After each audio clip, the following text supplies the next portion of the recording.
रक्षाबंधन के अवसर पर नागपुर के उत्तर क्षेत्र के लश्करी बाग में लाडली बहनों ने एक अनोखा संदेश अपने भाई महाराष्ट्र के मुख्यमंत्री देवेंद्र फडणवीस तक पहुंचाया।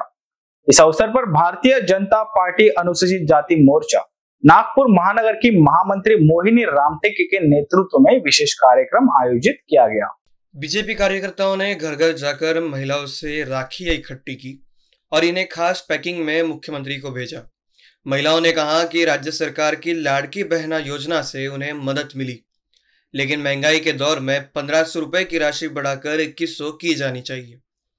मोहिनी रामटेके ने बताया कि यह राखी केवल एक प्रतीक नहीं बल्कि महिलाओं के आर्थिक सशक्तिकरण की उम्मीद का धागा है। इससे पहले शामिल महिलाओं का कहना था कि राखी भेजना केवल पारंपरिक रिवाज नहीं बल्कि भाई के रूप में मुख्यमंत्री से अपनी जरूरत साझा करने का स्नेहमय तरीका है। रक्षाबंधन की पूर्व संध्या पर लश्करी बाग से उठी यह मांग नागपुर से मुंबई तक पहुंचने की उम्मीद है। संभव है कि आने वाले समय में बहनों की यह अपेक्षा पूरी हो सके।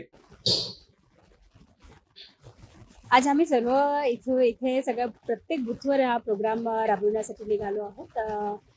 आपल्या देवाभावांसाठी ज्या पण महिला आहेत म्हणजे त्यांच्या लाडक्या बहिणी त्यांना काहीतरी भेट स्वरूपी आपले एक राखी त्यांना पाठवत आहेत। त्यासाठी आम्ही प्रत्येक बूथवर आम्ही हा प्रोग्राम राबवत आहोत आणि आम्ही जेव्हा बाहेर निघालो तेव्हा सगळ्यांनी खूप मनापासून एक राखी त्यांच्यासाठी तयार ठेवली होती।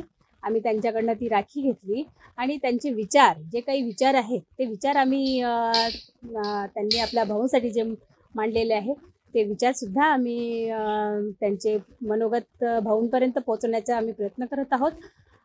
तसंच महिलांचे काही आहेत की ते हक्काने आपल्या भाऊंना सांगत आहेत की जे 1,500च्या बदले ज्यांची आर्थिक मदत त्यांची खूप काही होत आहे त्याच्यामुळे 1,500मुळे त्यांना खूप सारे त्यांना ट्युशन्स कोणाला ट्युशन्स म्हणजे आर्थिक मदत त्यांच्या प्रगतीसाठी त्या 1,500नी खूप मदत होत आहे आणि बहिणी हक्कानी 1,500पेक्षा जास्त त्यांची जी आहेत भाऊकडून अपेक्षा वाढलेल्या आहेत आणि त्या म्हणत आहेत की 1,500च्या बदले जर 2100 रुपये आम्हाला मिळाले तर आणखी चांगलं होईल। त्यांच्या प्रगतीसाठी त्यांच्या सन्मानासाठी मी देवाभाऊचे खूप खूप आभार मानते आणि सगळ्यांकडून माझ्या सगळ्या लाडक्या बहिणींकडून त्यांना धन्यवाद व्यक्त करते। धन्यवाद। अखिलेश के साथ अभिषेक पानसी की रिपोर्ट।